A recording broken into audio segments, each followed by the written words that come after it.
Now, ladies and gentlemen, as I prepare for this program, I dig and dig and dig, and I want to find information that you may not have heard about before, and we often do. Sometimes video, sometimes audio that you may not have heard before. Saul Alinsky. We've talked a lot about Saul Alinsky over the years. Saul Alinsky was a communist. Saul Alinsky was a community activist. Saul Alinsky was a mentor, if not in person, certainly by his works and his writings, to not only Barack Milhouse Hussein Obama, but Hillary Rotten Clinton, and so many radical Democrats in the country today. And of course, Alinsky, his mentor, in terms of philosophy, was Karl Marx. But I found an audio of Alinsky. He was being interviewed by Studs Terkel.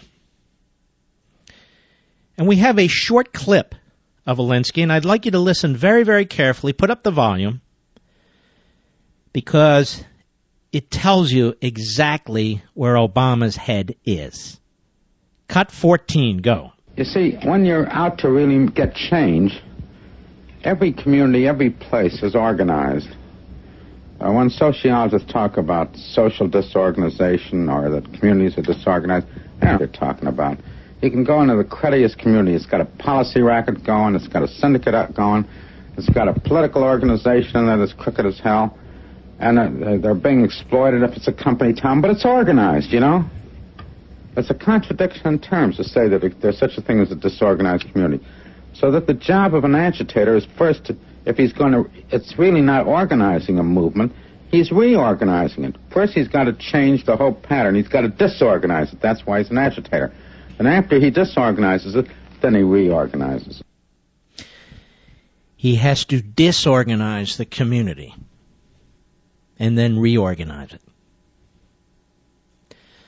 I wrote in Ameritopia in the first chapter, he has to destroy society. He has to destroy what is and what was, in order to replace it.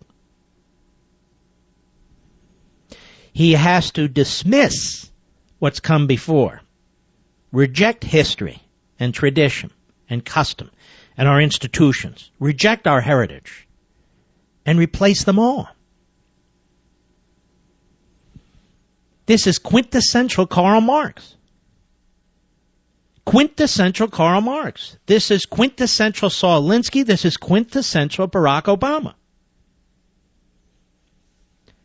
And as Marx wrote in the Communist Manifesto, and I've mentioned this before, he said, in bourgeois society would be our society. In other words, the landowners and the money exchangers, you know, capitalism. In bourgeois society, the past dominate the present. In communist society, the present dominates the past. Obamacare rejects all logic and reason and evidence. Rejects the past, rejects experience. That's the key. Marx went on in the Communist Manifesto, and Engels, the selfish misconception that induces you to transform into eternal laws of nature and of reason. So he's attacking, for instance, the Declaration of Independence, the Enlightenment, Western civilization, men like Locke and Montesquieu and you name it. The selfish misconception that induces you to transform into eternal laws of nature and of reason, the social form springing from your present mode of production and form of property, historical relations that rise and disappear in the progress of production, the misconception you share with ruling class that has preceded you, what you see clearly in the case of ancient property, what you admit in the case of feudal property, you are, of course, forbidden to admit in the case of your own bourgeois form of property. In other words, he's saying all that's come before is illegitimate. Capitalism is the root of all evil.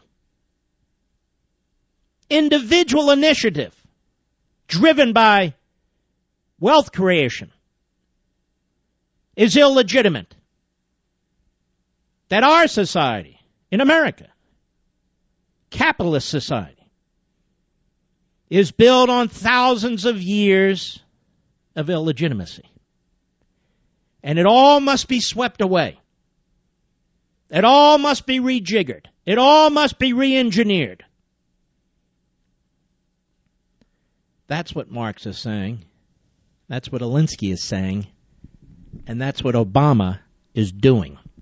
Mark Levin.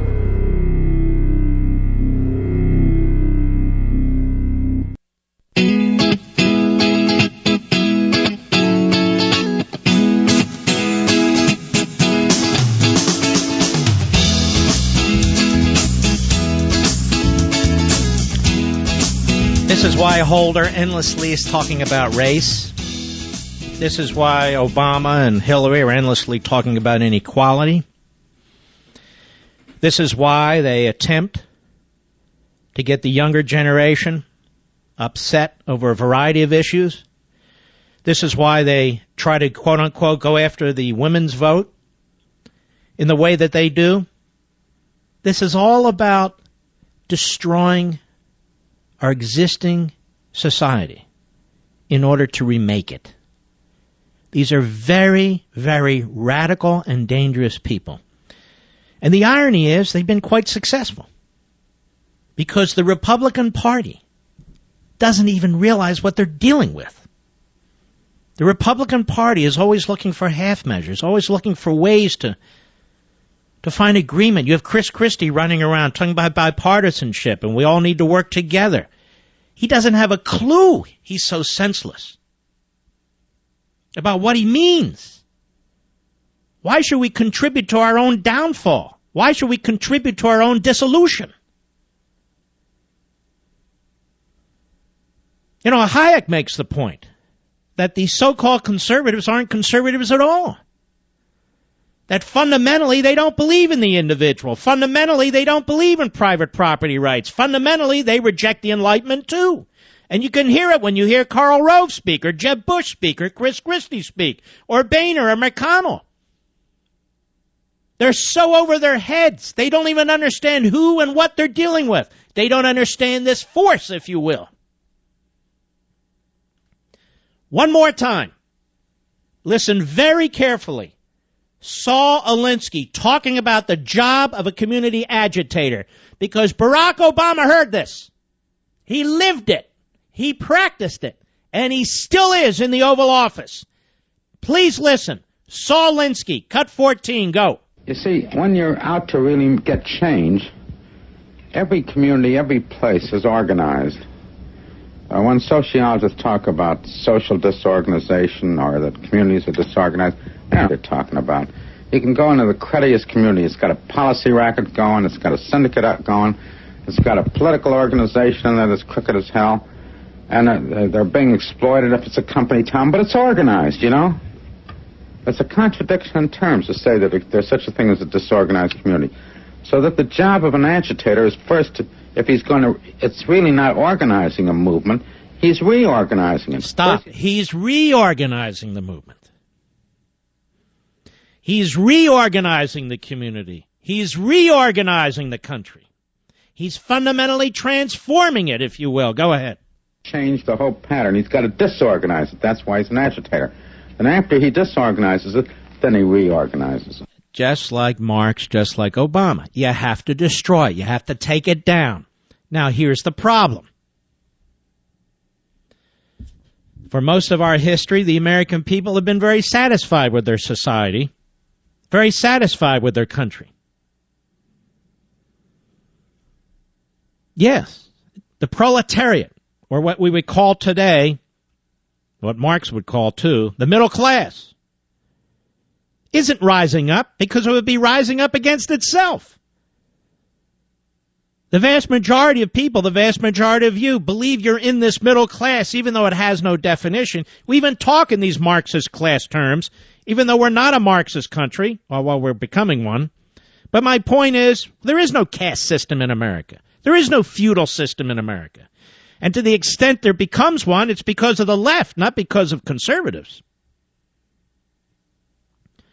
But that said, you look at what's going on in the border today, absolute anarchy, the self-importation of sick, young foreigners into this country, MS-13 into this country, drug rings into this country, potentially terrorists into this country. And notice the president isn't sweating in the least. He's not in a hurry to do anything. There's a law that apparently needs to be changed that gives due process rights to illegal alien children. He won't even promote it. He won't sign it. He's perfectly happy with what's going on the border, and he should be, since he designed it. Healthcare is in complete disarray. People are losing their medicines. They're losing their policies, doctors. Some hospitals are starting to go broke already. Insurance companies, which used to be some of the better investments if you were buying stock and so forth, hat in hand now, begging the federal government for money. Anarchy with respect to health care. Anarchy on the border. Look at the debt. Later I'm going to talk about that. A big report came out today that's been ignored by everybody. The Congressional Budget Office, which is no free market operation, the Congressional Budget Office said if we don't get this debt under control, in 25 years we're sunk. For the children, of course. We run up this debt for the children and the grandchildren. And Obama doesn't blink an eye. He doesn't even address it because this is exactly his intention. You see, ladies and gentlemen, he believes, like Alinsky believed, like Marx believed of all of Western civilization, that this country, this society is illegitimate. That it's built on the feudalism of the past. That it's built on an old class structure, the bourgeois and the proletariat. The problem is, the proletariat, that would be you, if you rose up in some kind of revolution, you'd be destroying your own homes, your own livelihoods, your own businesses, your own workplaces. Because believe it or not, it was the Rockefellers and the Vanderbilts and the Mellons. Believe it or not, it was the Fords. And on and on and on. Electricity into the home, water into the home, automobiles available for everybody, flush toilets, the capitalization of agriculture, and on and on and on. It is capitalism, not feudalism. Capitalism. You created this vast proletariat, middle class, if you will, which obviously doesn't want to revolt against itself. More when I return.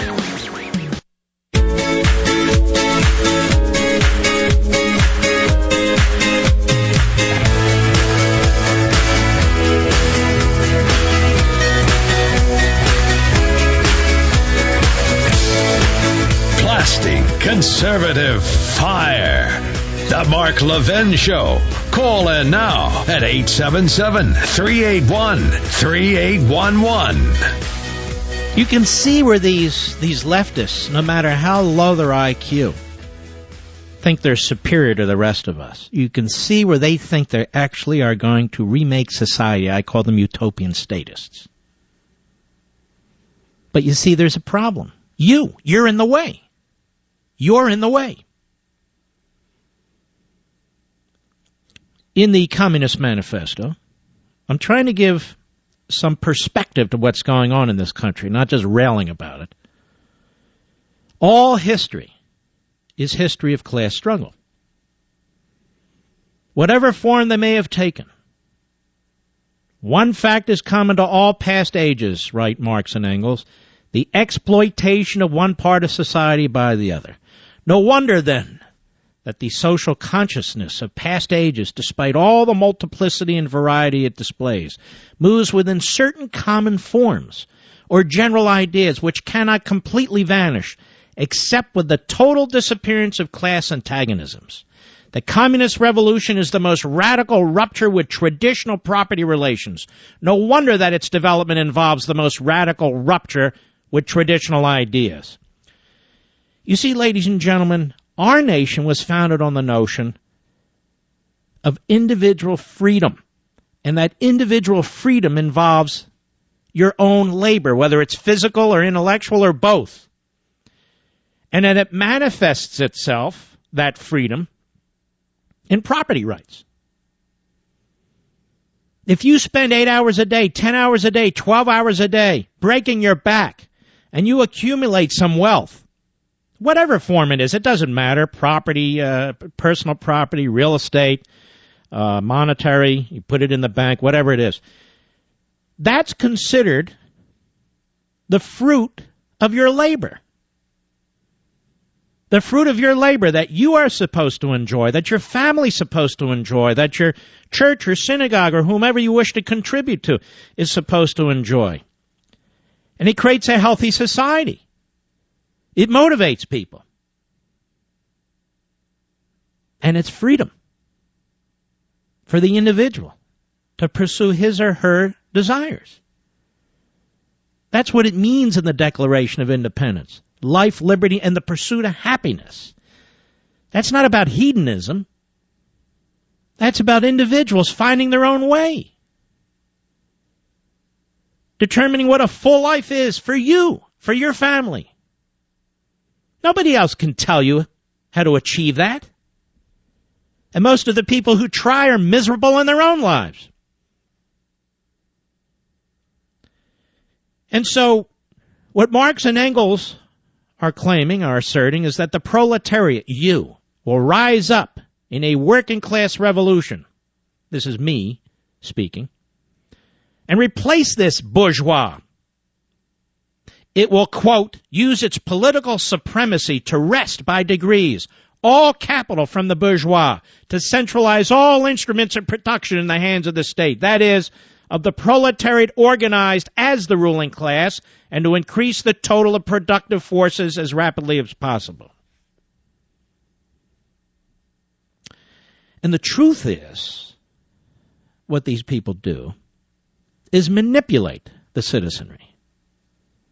One against the other, put us into groups based on income levels, based on sexual preferences, based on what kind of genitalia you have, what kind of skin color you have, you name it.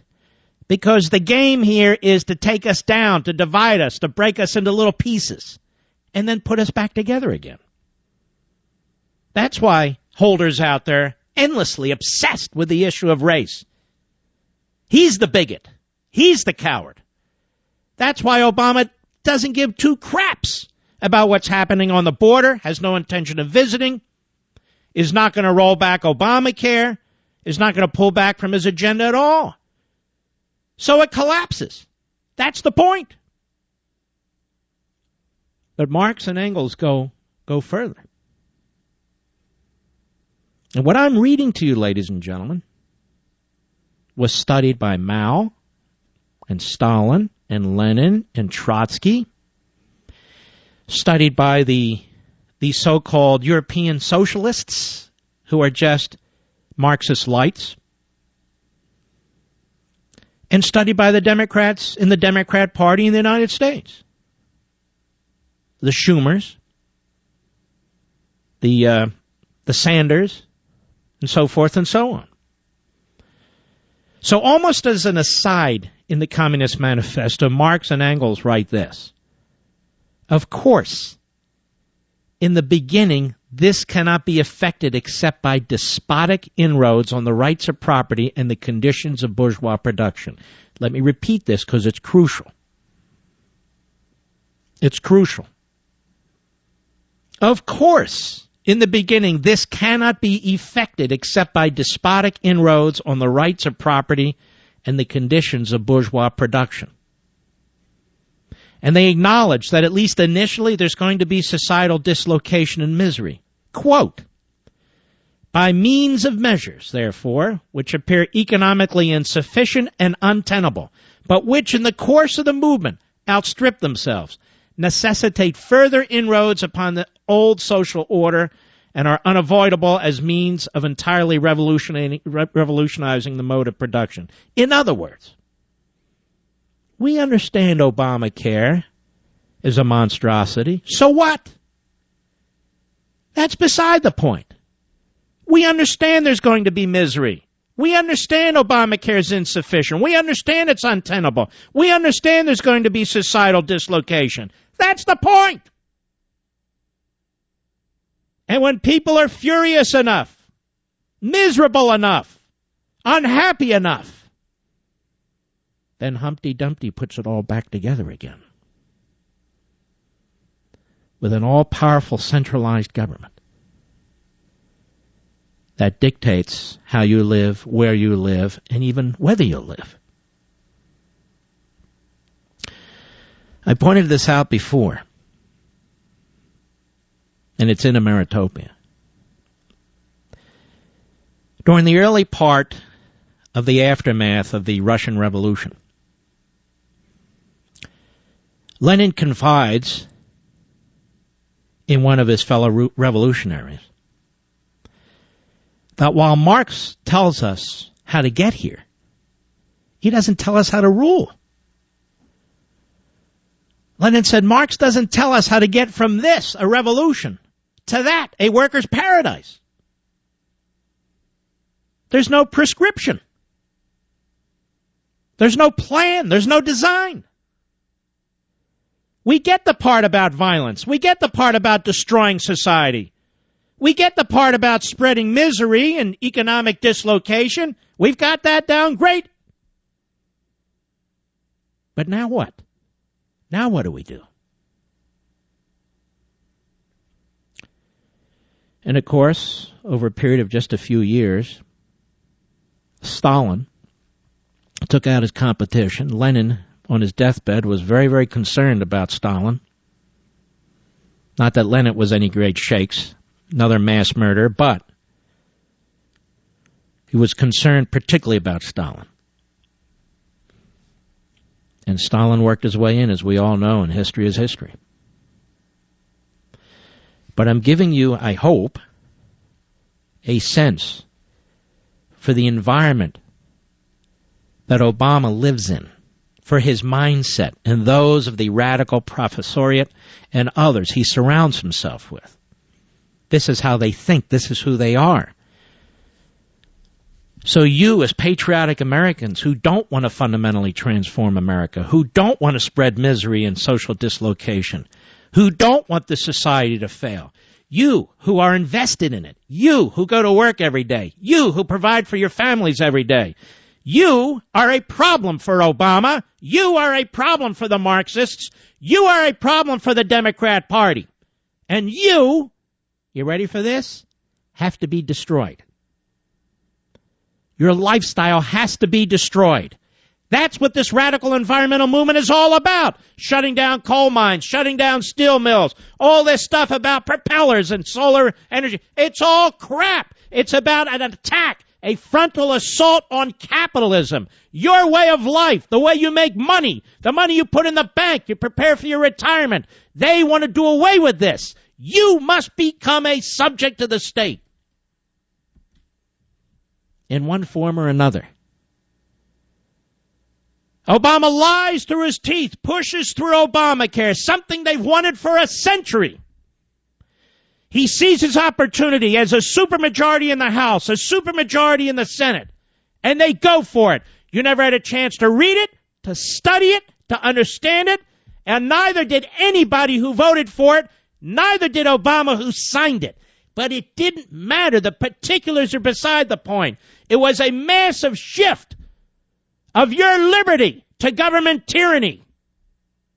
Now the government not only controls how much you can earn, which they debate in Congress. Oh, you shouldn't have this much. Oh, he shouldn't have that much. Oh, this one needs skin in the game. You actually have politicians deciding on what you should or should not be able to keep from your own labor.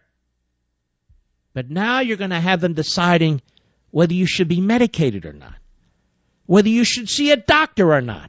And it's even bigger than that. I've said many times, Obamacare is a revolution. It is the biggest revolution in our modern history. Because now, for the first time ever, the government can tell you what arrangements you are to enter into, limit your choices, and penalize you if you don't do what you're told. And this precedent which has the imprimatur of the corrupt majority in the Obamacare decision. The changing of the Constitution. People are telling, oh, you want a constitutional convention? Folks, we have a constitutional convention every damn day with this president and Supreme Court and Congress and the bureaucracy. And now this has been what I call constitutionalized. The radical agenda, built to one degree or another on the Marxist destructive philosophy aimed directly at our society, is being constitutionalized. So the law is being used, as Frederick Bastiat would say, to protect the lawless. That's what's going on the border. That's what's going on with Obamacare. That's what's going on in Washington, D.C. Mark Levin.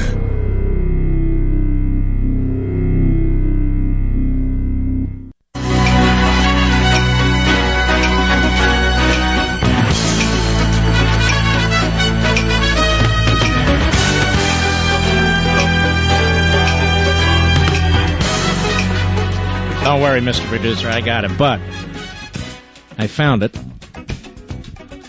Lenin was quick to realize that Marx was unable to help in matters of practical economics. Here's the direct quote from Lenin. I do not know of any socialist who has dealt with these problems. There was nothing written about such matters in the Bolshevik textbooks or in those of the Mensheviks. There's hardly a word on the economics of socialism to be found in Marx's work.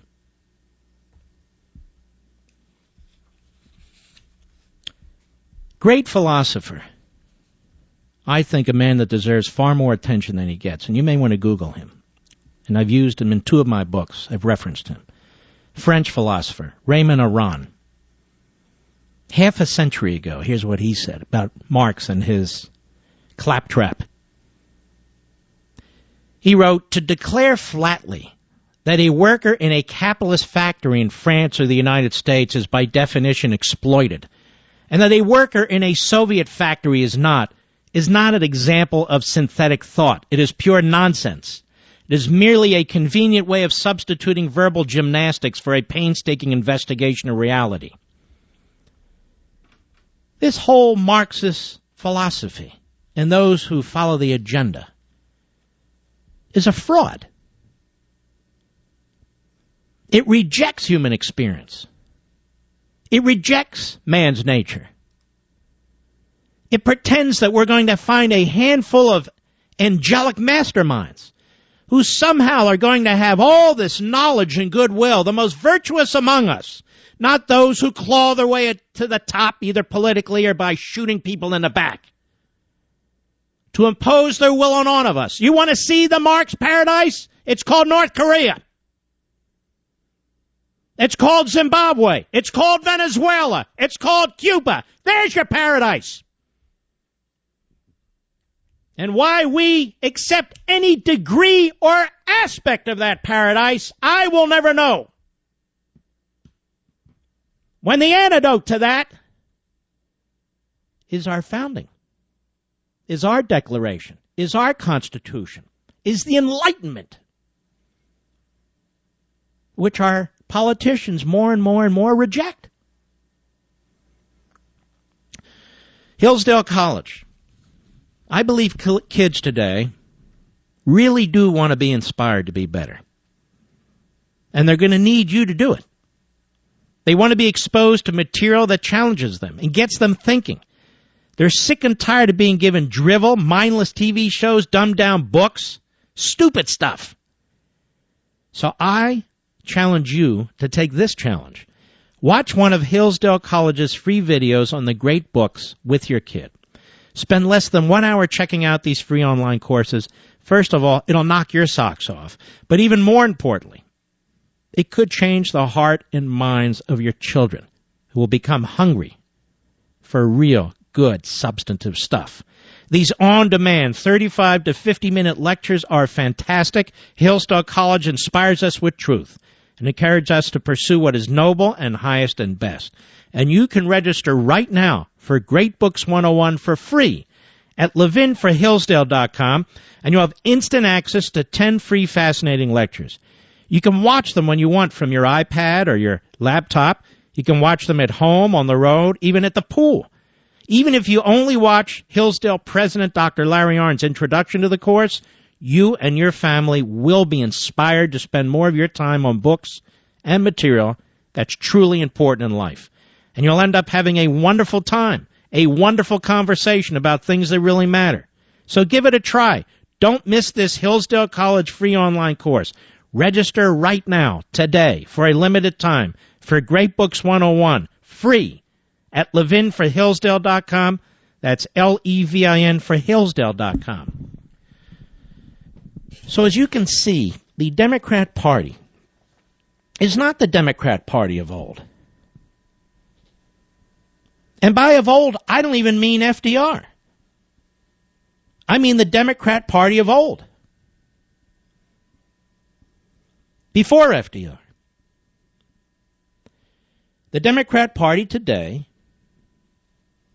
is the safe house for the radical leftists of the 1960s and their forebears and their protege. It is not a party that stands for American greatness. It is not a party that stands for the so-called middle class. It is not a party that seeks to secure the border, to ensure the value of the currency, that's concerned about future generations, given its spending habits. Well, what is it?